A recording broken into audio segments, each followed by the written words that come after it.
Check a 1 2, check a 1 2. Hey everybody, it's Monday, August 17th, and you are with the AM Devo with Bo O, and we are in 3rd John, part 1.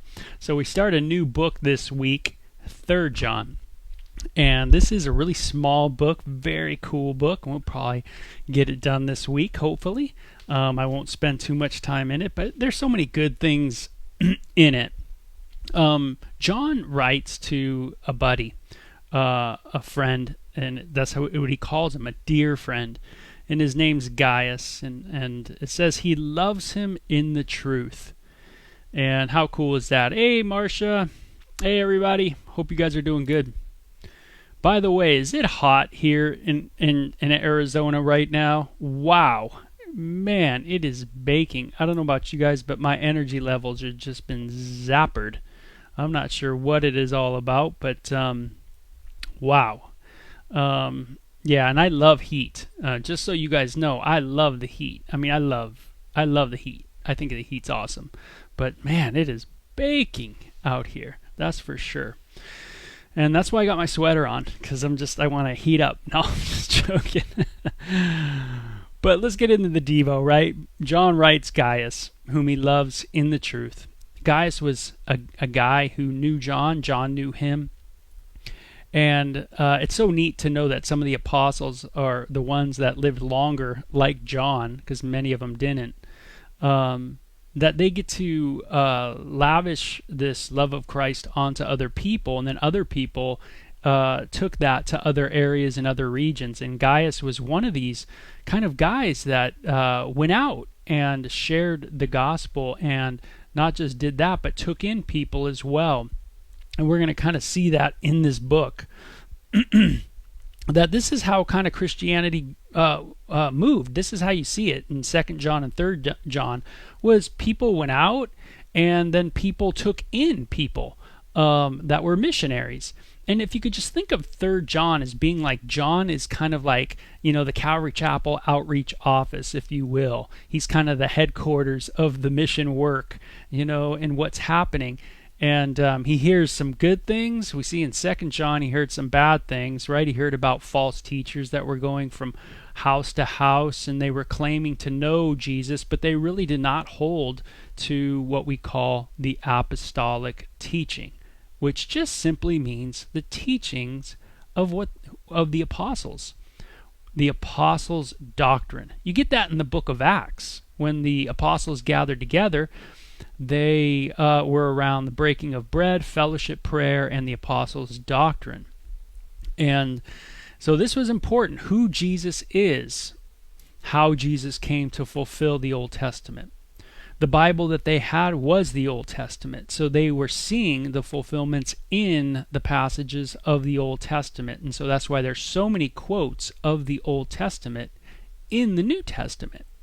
And you might not have known that, but if you read the New Testament, there's a ton of these Old Testament quotes.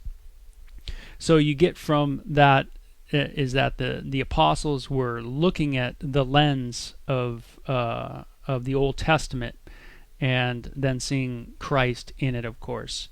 So he says, "Dear friends, I pray that you may enjoy good health, and that all may go well with you." Now, that is such a cool intro. I gotta tell you, man, I just love this intro. I'm gonna grab my phone here and get the old King James version, because I kind of like that version quite a bit. The NIV is cool, and we saw that the NIV actually upheld the deity of Christ radically in the book of 1st John. Whoo, man, it talked about Jesus being God all over the place. But if you look at the King James version of this, it says, "Beloved, I wish above all things that you mayest prosper and be in health, even as thy soul prospereth." And I just love that. The idea of that you may prosper. This is how John greets his friend. And I hope you greet your friends like this. Think of it this way. Do you think about your friends? My dearest friend is my wife. That's my dearest friend. When I think of my wife, my prayers to my wife is that she may prosper. That she may prosper in all things and be in health. and that her soul would prosper as well. Now, to prosper in the Greek language, it's really interesting how it breaks this down.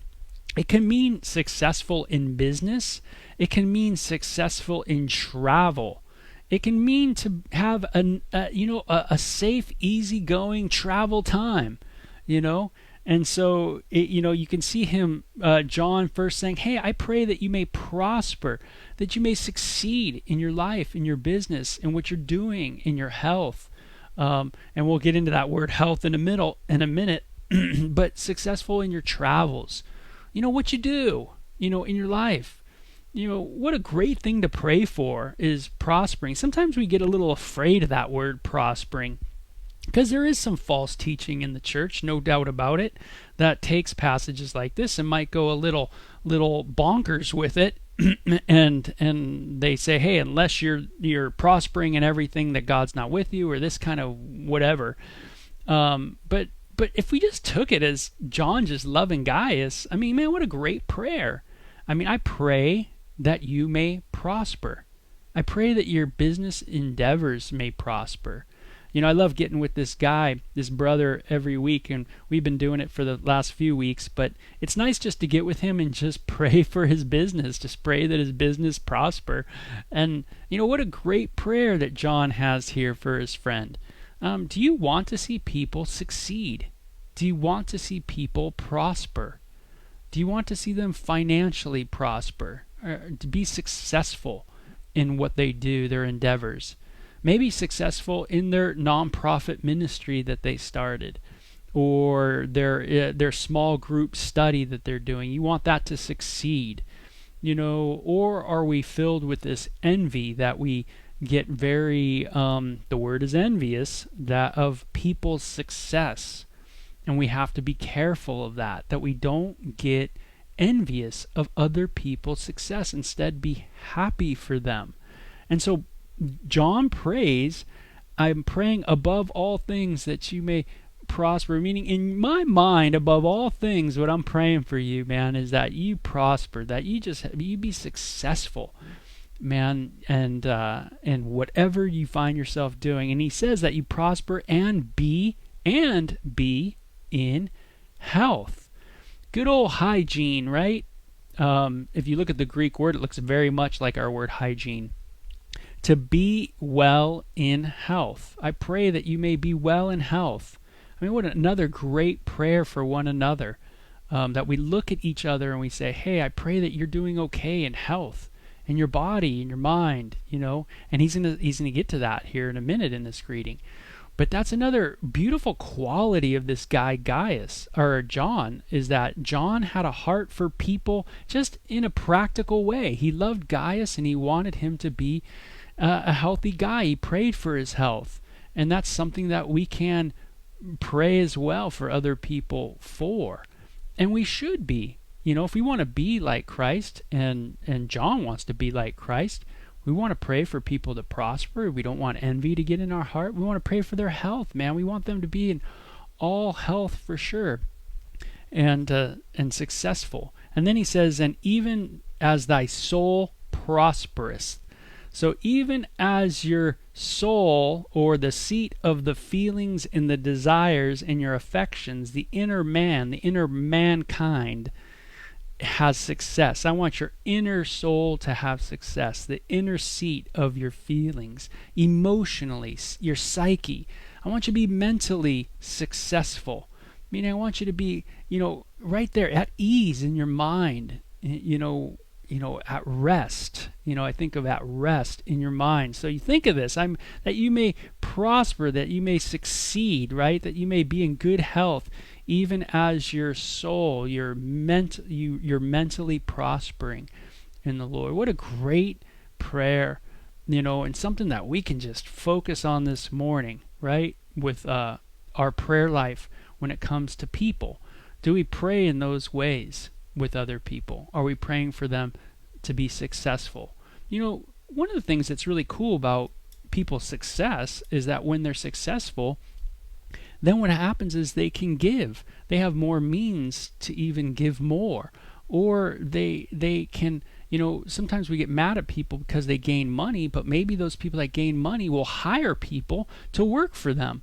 And so we have to be careful. And the reason why I bring this up is because, not everybody was raised around, kind of the capitalist thing. I wasn't. I was raised definitely more of the socialist side with my pop. And when you're raised around that, you kind of look at people with money and kind of just go, they're bad. Those are bad people. And I know for me, it's like one of those things where I have to just chip away at that all the time and just kind of cut that out of me and just go, hey, no, just because Abraham had money doesn't mean he was a bad dude. Just because, these guys in the Bible had money doesn't mean they were bad. We have to be careful. There is a woe to the rich that James talks about in his book, that people with money need to be careful of how they're utilizing money and how they look at everything. But it's true even for those that do not have a lot of money either. They have to look at themselves to see if they're prospering really mentally as well, or if they're going through different things like pride or envy or jealousy or these kind of things that are eating at them.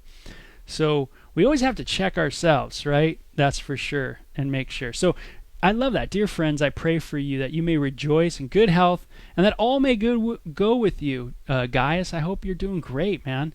It says, it gave me great joy to have some brothers come and tell about your faithfulness to the truth and how you continue to walk in the truth.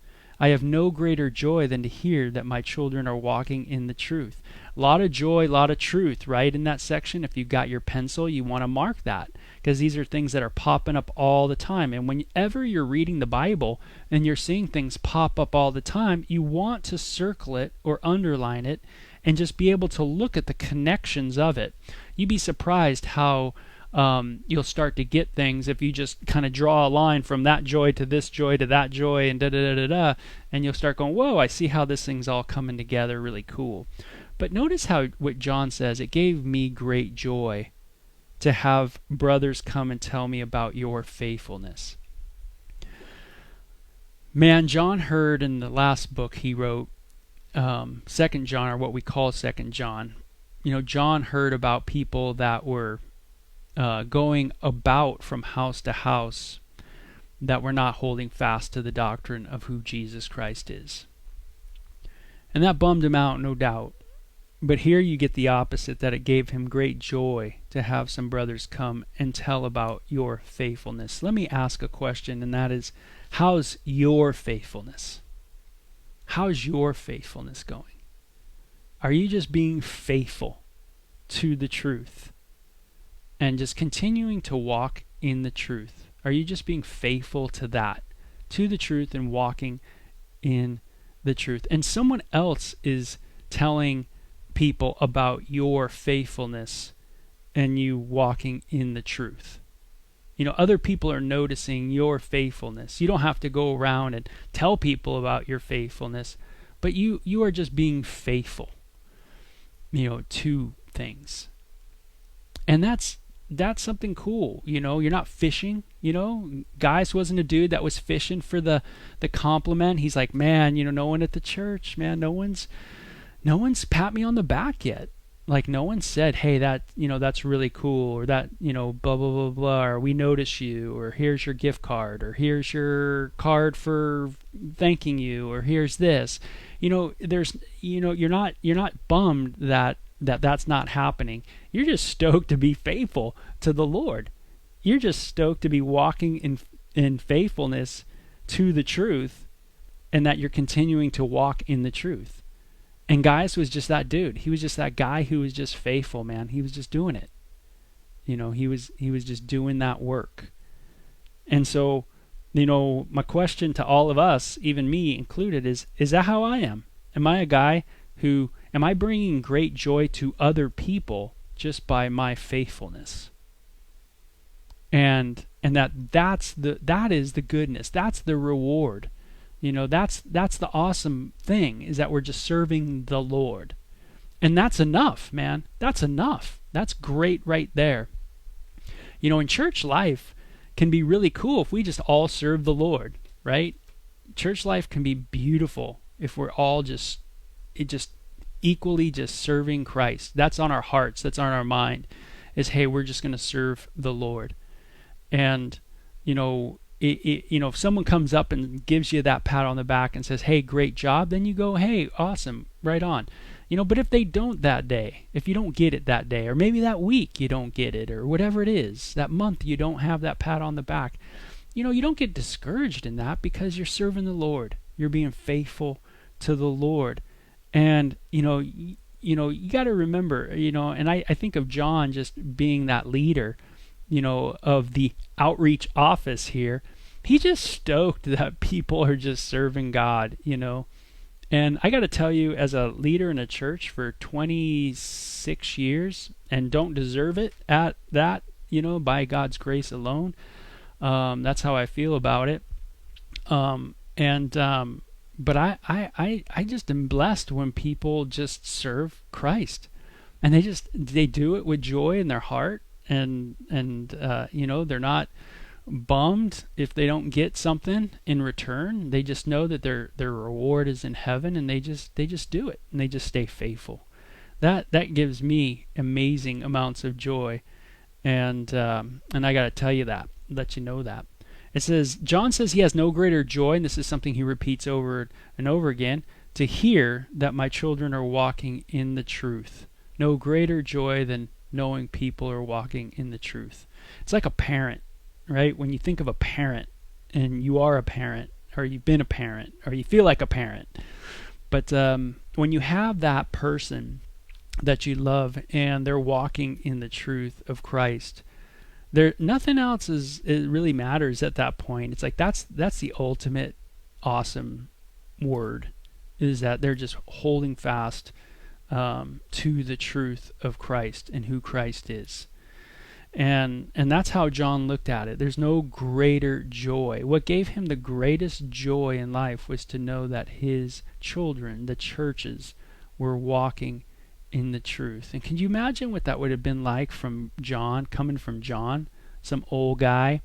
And I don't think John was bald. He probably had a big old long dreadlock nappy hair. Who knows, right? He's just some old dude with long hair. Who knows? And and he just sitting there going, man, no greater joy than you guys walk in the truth. I bet you that was so impactful. And it's like when you have a mentor who says, hey, there's no greater joy than you just keep doing what you're doing, man. You just keep serving Christ. You look at that and you just go, man, that's awesome. That makes you want to just keep going too. And you just go, wow, I'm serving the Lord. That's awesome. And he says, dear friend, you are, and I love that, dear friend. It's just so cool, huh? Do you guys talk that way to people? It's so neat, huh? Hey, friend, you are faithful in what you are doing for the brothers. So Gaius is doing something for the brethren. It says, even though they are strangers to you. So even though people are coming to Gaius's place, his home, his business, whatever it is, it says that they are being greeted by Gaius, right?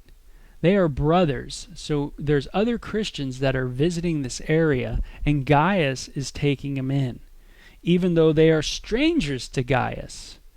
And so Gaius is practicing what the Bible calls hospitality, right?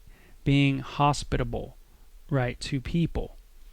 And it says, they have told the church about your love. So when these people that were on the travels, the missionary journeys, when they got to Gaius' house, Gaius was so cool that they had to go back and tell the rest of the church about how awesome Gaius is of a person.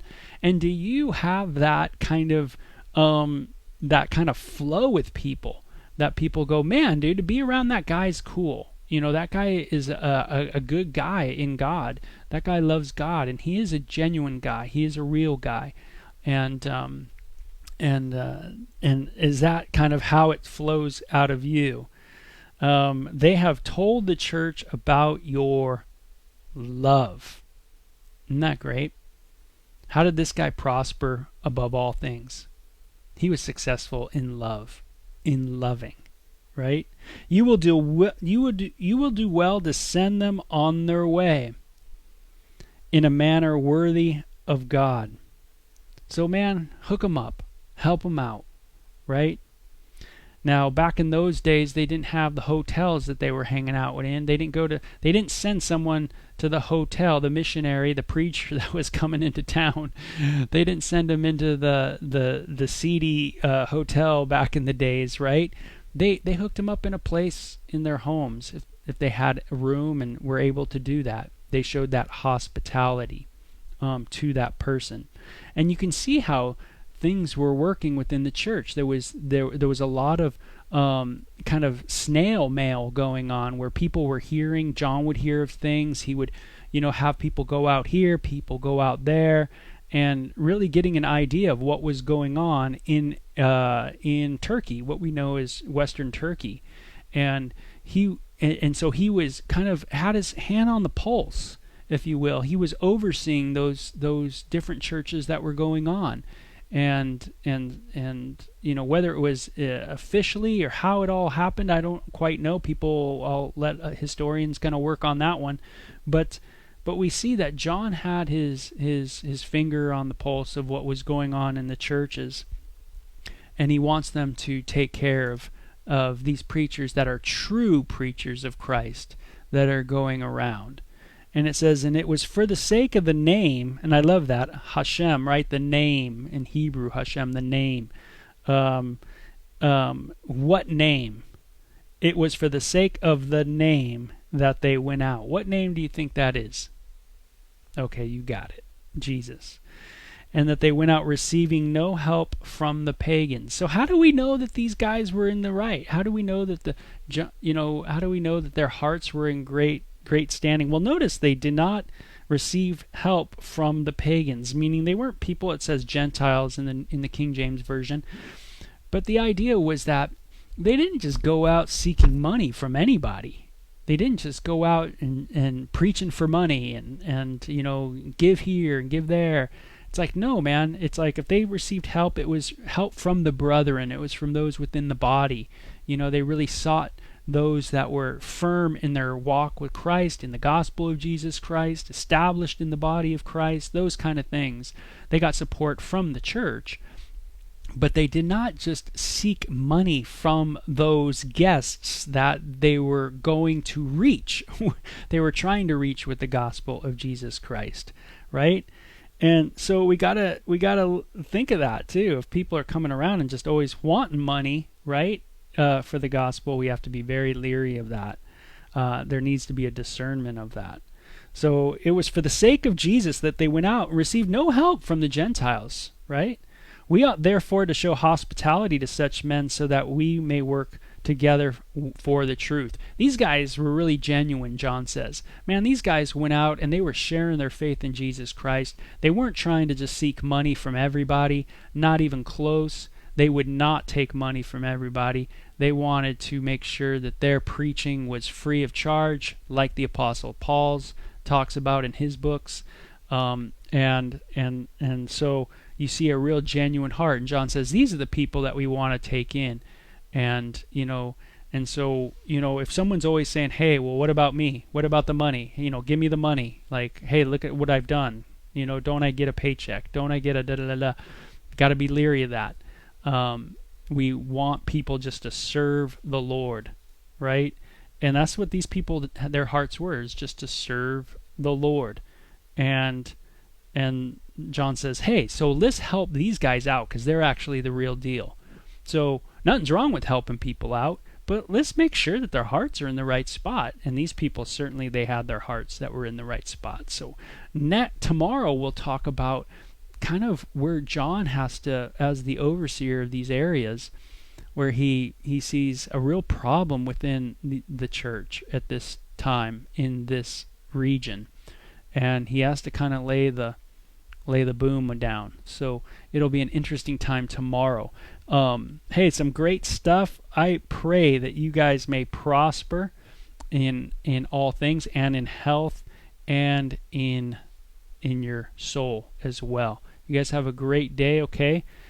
And be safe in that heat. It's super hot, okay? Take Take care. Bye bye.